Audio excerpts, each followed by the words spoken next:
Awesome. Okay. So, hello everyone. This is Daniel Shahid. I am a fourth year medical student, and I'm the co-founder of USMD Forum of Pakistan. And thank you so much, everyone, for supporting us. And this is our last episode of cardiovascular series. Thank you for showing us support in the comment section, in the personal DMs, and everywhere. Thank you so much, guys.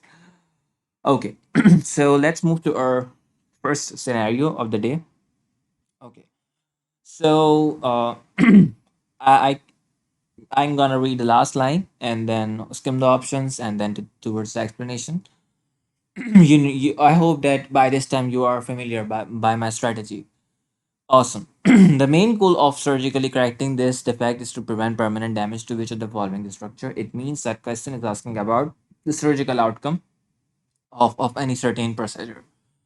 Coronary vessels, left atrium, left ventricle, pulmonary vessels, right atrium. Awesome. Okay, so a 20-year-old male visits the clinic due to intermittent episodes of palpitation, where he describes as feeling like a skip heartbeats. He denies experiencing chest pain, difficulty breathing. His medical history is unremarkable. On exam, there is a wide fixed splitting of second heart sound without any audible murmur. A chest X-ray reveals an enlarged right heart silhouette. Echocardiography confirms the presence of congenital heart abnormality. Okay, so this is not good at all. Let me review this system. Awesome.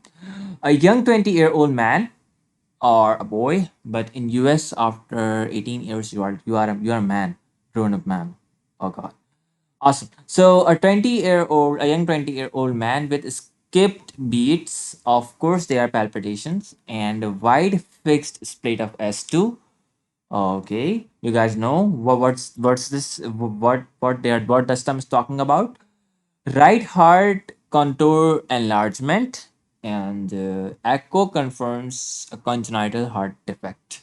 So this question is screaming that this is an AST case. So specifically, we have the most common type of AST, I guess, is septum secundum defect.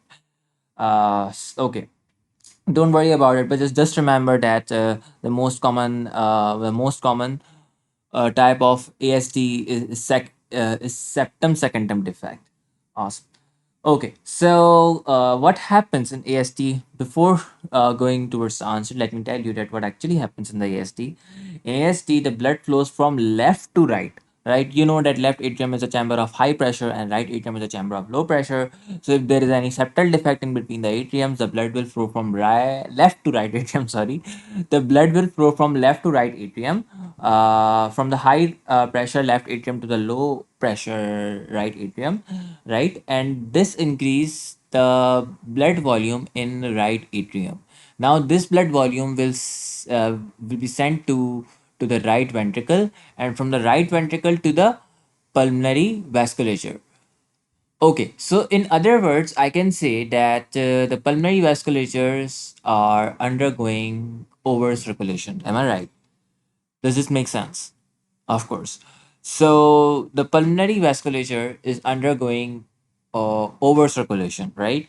What happens that when any vasculature is undergoing over circulation?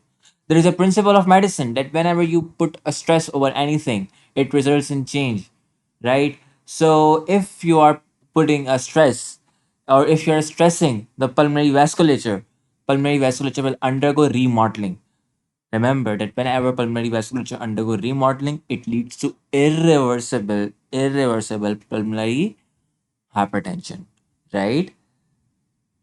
Now, let me tell you that on the ground of pulmonary hypertension, we have different types, we have different groups, right? But this is not a concern right now. But let me give you another basic principle over here that whenever I'm saying, or whenever you are saying, or whenever anyone is saying about irreversible pulmonary hypertension, it means that there is a defect in the vasculature itself, right? Like as we have just explained you that there is pulmonary vascular remodeling. So the defect is in the vessel itself. Okay, but if we are talking about reversible pulmonary hypertension, it means that the defect is not in the vasculature itself. It might be just due to vasoconstriction of pulmonary vasculature, which can be due to many reasons, such as hypoxia. Okay, so of course, if we so now you have understood, I guess, that if we sorry if we allow if we allow uh the pulmonary overcirculation, right, for a long time in patients with ASD, so it leads to pulmonary hypertension, irreversible pulmonary hypertension, and that would not be good for the patient, of course. So the key reason to re-repair ASD early is just that to prevent permanent damage to pulmonary vasculature, and that's why the answer is D. So why other options are wrong? Coronary vessels, vague option. They are not involved in ASD at all, and they are not related. They are related to ischemic heart diseases. They are not related to any congenital left to right shunts or right to left shunts. Okay, so left atrium option B. The left atrium loses blood volume in ASD, and it's not under stress or at risk of damage. No remodeling here. Left ventricle. Okay. So left ventricle shunting offloads the left to right shunting offloads the left ventricle. So if anything can happen, it's just that left ventricle output is slightly decreased, because you know that let's just think about the left atrium. Let's just think about the left atrium. Okay, here I'll talk about this picture. Let's just think about the left atrium, right? And initially the amount of blood in the left atrium was 100% being sent to the left ventricle, but now there is a leakage in the left atrium in the form of ASD, right? So the blood is being leaked to the left to the right atrium. That's why a complete amount, or you can say, yeah, that's why the 100% amount of blood in the left atrium is not being transferred to the left ventricle. That's why left ventricular output will be decreased slightly, but this would not have any long term damage. So again, left ventricle is option is wrong. Awesome. Okay, so right atrium. Okay, the right atrium. Yeah. This might be confusing because yes, it receives more volume and yes, it enlarges, but the rare irreversible damage occur in the pulmonary artery, not the right atrium. Because if you repair the ASD, nothing gonna happen to your right atrium. The right atrium will be normal, right? But will be normal again. But if you repair the ASD shunt in the latest stage of ASD, the damage has done to the pulmonary vasculature. So again, that's why the prompt treatment is necessary, and it's necessary to rescue our pulmonary vasculature. Okay, awesome.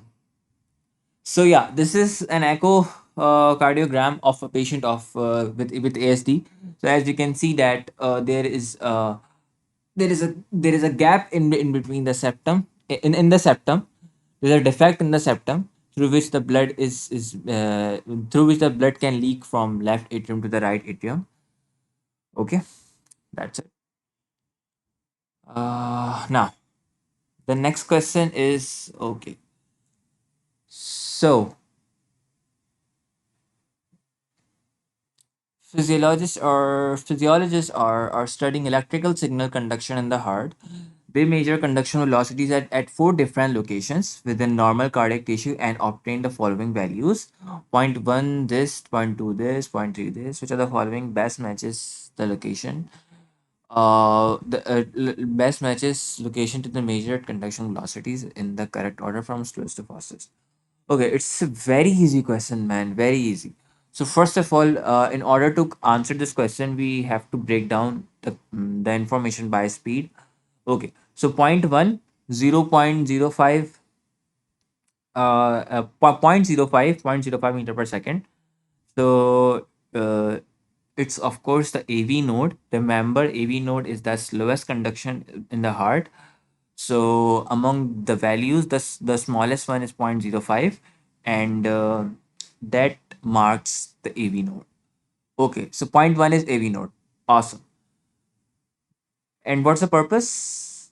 purpose is allow time for ventricle to fill after atrial contraction. Okay, awesome. Point 2, point 3 ms. Okay, so the point 2.3 ms, it represents ventricular muscle because ventricular muscle has got moderate speed. Among the values, among the four values, the point 3 is a moderate value. So ventricular muscle got a moderate speed, slower than atrial muscle, and myocyte is slower than atrial muscle. I'm not talking about AV node. I'm talking about atrial muscle. So ventricular muscle has a slower speed than atrial muscle, and myocyte conduct is slower due to fewer gap junctions. Okay, now point 3. Atrial muscle. Point 3 must be atrial muscle because atrial muscle conduct faster than ventricular muscle and atria are smaller, so they depolarize quicker. And point 4 is your Purkinje fibers. Yeah. So point 4 is Purkinje fiber, which are fastest in the entire heart. So as you can see, the speed is 2.2 meter per second, just like JF-17 Thunder. Awesome. Of course, it's not like JF-17 Thunder, not like any aircraft. Of course, of course. Purpose. So rapidly transmit impulse to ensure coordinated ventricular contraction. So that's it. Okay. So we can give you summary. I can give you summary about the ventricular speed here. So Purkinje fiber, the fastest one, 2.2. Atrial muscle, 1.1 meter per second. Ventricular muscle, 0.3 meter per second. And AV node, 0.05 meter per second. Awesome. So of course the answer here is AV node, Purkinje system. No, not B. Okay. AV node, ventricular muscle, atrial muscle. Of course, the answer is option C. Option C is the right answer. Awesome.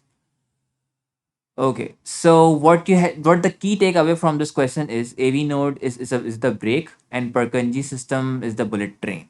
That's it. So the heart conduction speed is Purkinje, then atria, then ventricles, then AV node. Awesome. Nothing more, nothing less than that. Remember for the rest of your life that heart conduction speed is from the Purkinje. Purkinje is the highest, atria is the second highest, ventricular is the third highest, or this or and the AV node is the slowest. Okay. We have diagram here showing you the electrical system of the heart and showing you the electrical pathway. So the conduction start from SN node, then it travels through the atria, and then by the AV node it is transmitted to the ventricles, and it is conducted in the ventricles via Purkinje pathway. Right? Awesome. Okay. So let's move to our next question.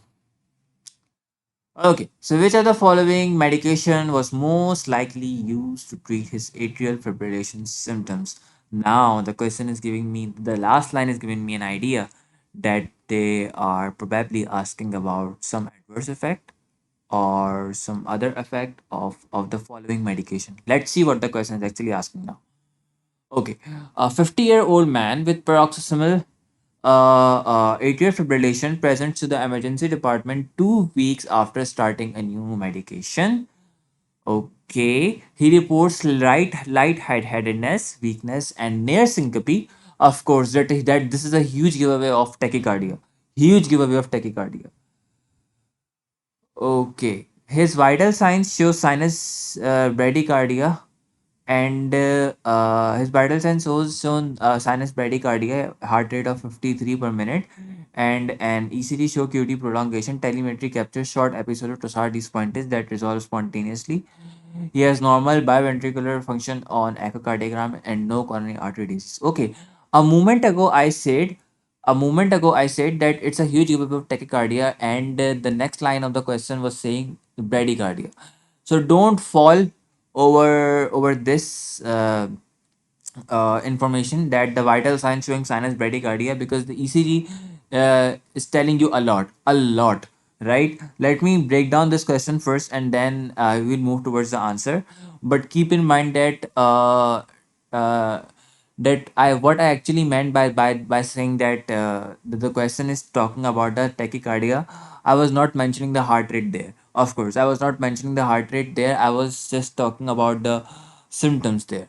That these symptoms correlate with tachycardia. They correlate with tachycardia. Let me tell you how. Let me tell you. Let me dip into the explanation of this question. So first of all, the patient is showing bradycardia, okay, and QT prolongation, and a brief episode of Trossardis Fuentes, right? So that's a classical sign of class 3 antiarrhythmic toxicity. We all know that class 3 antiarrhythmic can leads to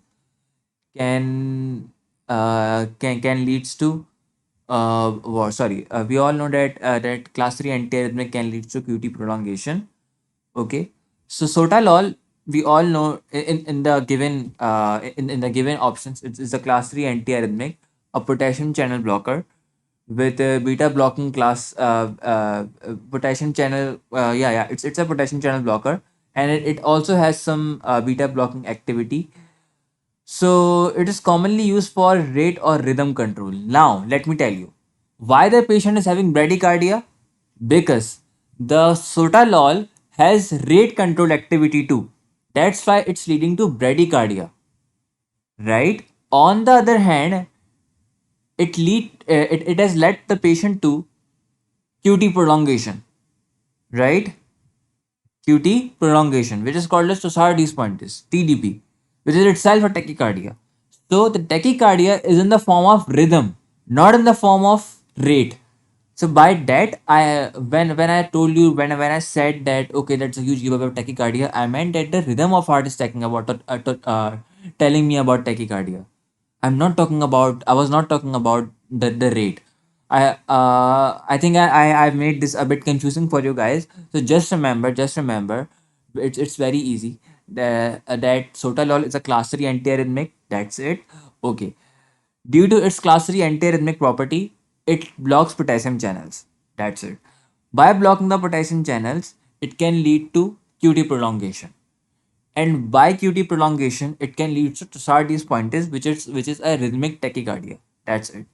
Another thing that sotalol also has beta blockade activity, and due to its beta blockade activity, it leads to slower conduction, due to its beta blocker activity, it leads to slow heart rate. Sorry, it leads to slow heart rate, right? And that's why you are observing sinus bradycardia here.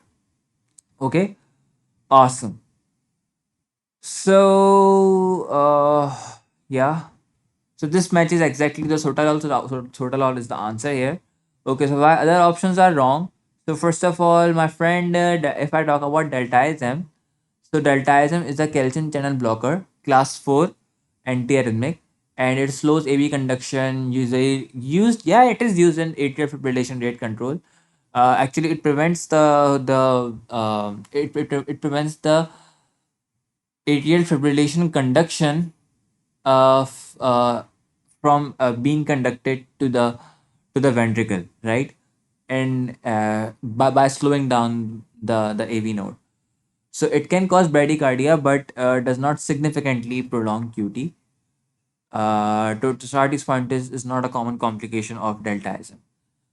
Metoprolol, my friend, metoprolol is beta blocker, class 2 antiarrhythmics, and it may cause bradycardia but does not affect repolarization or QT intervals. So again, uh, very low risk for Torsades. B is not the correct option here. Class 1B antiarrhythmic, they block sodium channels used for ventricular arrhythmia. And mexiletine is a class 1B antiarrhythmic, okay? So it blocks sodium channels. Oh yeah, class B 1B antiarrhythmic blocks sodium channels. Yes, yes, they do. And it is used for ventricular arrhythmia, especially for long QT syndrome. So it actually shortens QT interval, not prolonged QT interval. Okay. So mexiletine is not the correct answer. Okay, ranolazine. It used to be one of my favorite drug in the step one exam. Okay, so ranolazine is an anti-anginal drug. It inhibits late sodium invert current. It's a huge discussion. It's a very prolonged discussion. If I start talking about invert sodium current, late invert sodium current, so leave that for now. Just remember that ranolazine can cause mild QT prolongation, but rarely causes tosar. Rarely causes tosar. Very mild QT prolongation, and again, it's not even clinically significant. So why we talk about ranolazine here? So and again, it's not a first line medication in for atrial fibrillation. Ranolazine is not a first line medication for AFib. So that's why it's a wrong answer. D is wrong. It's an absolutely wrong answer. So the clinical tip for step one is that sotalol is effective for atrial fibrillation, but must monitor QT interval closely. And class 3 drugs like sotalol, dofetilide, and amiodarone, amiodarone rarely. They can cause Tosardes pontis, and always think of Tosardes pontis as prolonged QT and as a class 3 risk. If someone ever talk to you about Tosardes pontis, you must think about class 3 antiarrhythmic. Okay, the next one. It was a very good discussion about the antiarrhythmics here. I hope you guys will like it. Okay, awesome. Uh, yeah, okay. So a 64-year-old man suddenly collapses and dies while playing tennis. Over the past few months, he had been feeling increasingly fatigued and reported mild shortness of breath with exertion. Okay, not good. An autopsy reveals concentric thickening of left ventricular septum and posterior wall, each measuring 1.6 centimeter. Normal is less than 1.1. The internal diameter of left ventricle is 3.2. Normal ranges from 3.5 to 5.9. There is no evidence of localized myocardial scarring. Which of the following is most likely cause of these cardiac findings? AS, DCM, MR, obstructive coronary artery disease, and right mitral stenosis MS, not multiple sclerosis. Anyways, okay. So, yeah. So, okay. So now you can see that this man's autopsy shows concentric left ventricular hypertrophy, thickened walls with reduced chamber size. So this is classic adaptation to long-term pressure overload. Now you have to think about which of the following conditions or which of the following given clinical conditions can lead to long-standing pressure overload. So the most common cause of pressure overload in elderly that can lead to concentric left ventricular hypertrophy is aortic stenosis and chronic hypertension, right? So chronic hypertension is given here? No, of course the answer is option A. So in this case, the sudden cardiac death, symptoms of exertional dyspnea, and concentric hypertrophy, no cavitary dilation. So that's DCM's ruled out.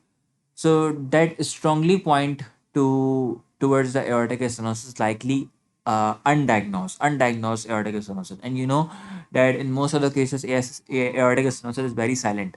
So it's a recommendation for the elderly individuals, especially I guess above 50. As far as I remember, above 50. This is the clinical guideline. You guys can check over it. But as far as I remember, above 50 individuals have to undergo echocardiography to rule out or to screen for aortic stenosis. And I guess this is an early plan with the patients. But you guys can check over the clinical guidelines. They change every year. But I think this is the most recent clinical guideline I'm talking about. You guys can check this by yourself. Okay. So yeah, over time aortic stenosis increases the afterload, forcing the left ventricle to generate higher pressure. resulting left ventricular thickening to maintain cardiac output. So this remodeling raises the risk of arrhythmia and sudden cardiac death, especially under stress like exercise.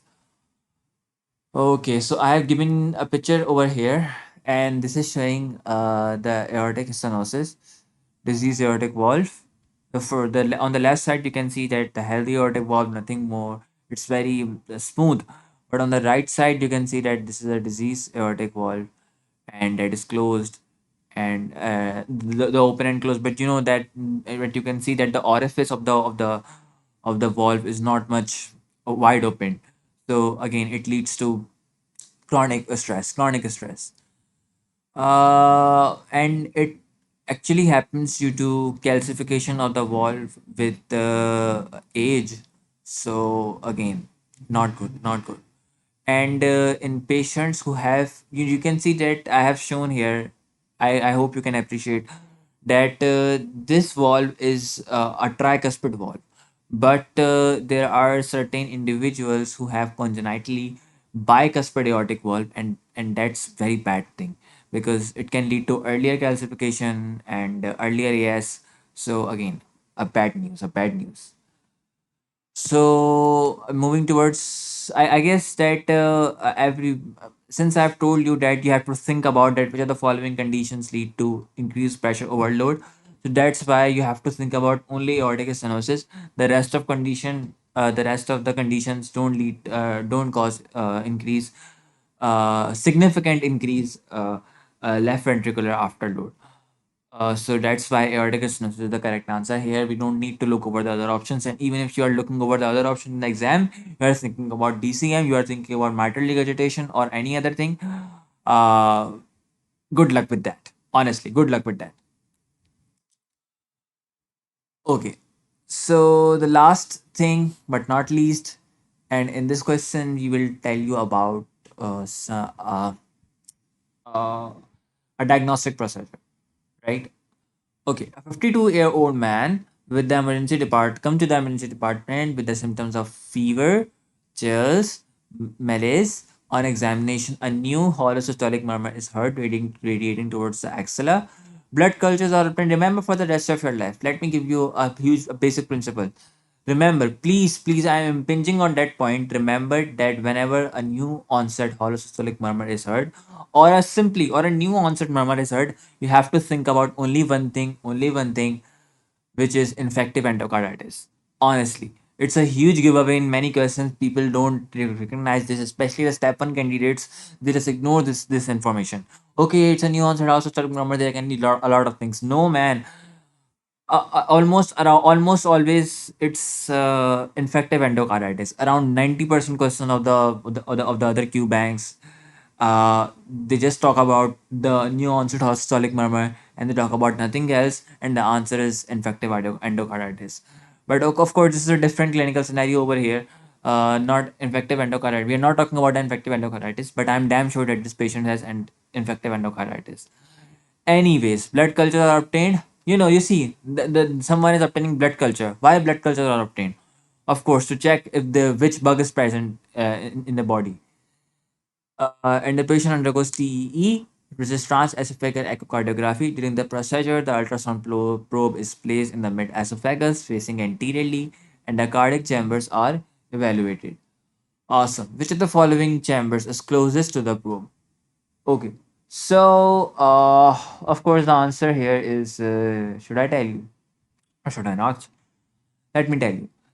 In transesophageal echocardiography, which is TEE, the probe is inserted into the mid esophagus, just behind the heart, allowing for the clear visualization of the heart chambers. The orientation of the probe typically faces anteriorly towards the front of the body, right? Just like this. Just like this. Yeah, just like this. Okay. So yeah. The left atrium is situated closest to the mid esophagus in this position, making it the easier chamber to visualize to visualize first with the TEE. The right atrium and the right ventricle are more anterior and inferior, making them less likely to be closest to the probe in this specific approach. The left ventricle lies more posteriorly, farther from the probe, and is generally harder to assess directly from the mid esophagus in this view. So TEE is a really good thing to visualize left atrium and mitral valve specifically, right? It is done to visualize mitral valve in most cases. Specifically, again, endocarditis. Endocarditis affect mitral valve sometimes. It also affect tricuspid valve. Anyways. So yeah, this wraps up our scenario here. Let me tell you again about this. That again, remember that transesophageal echocardiography is to visualize left atrium thing mostly left atrium things. So this concluded our module. This concluded our discussion about the cardiovascular series, and I hope you guys liked it. So keep on supporting us. Thank you for your support. See you again in the next session, in the next system. Thank you.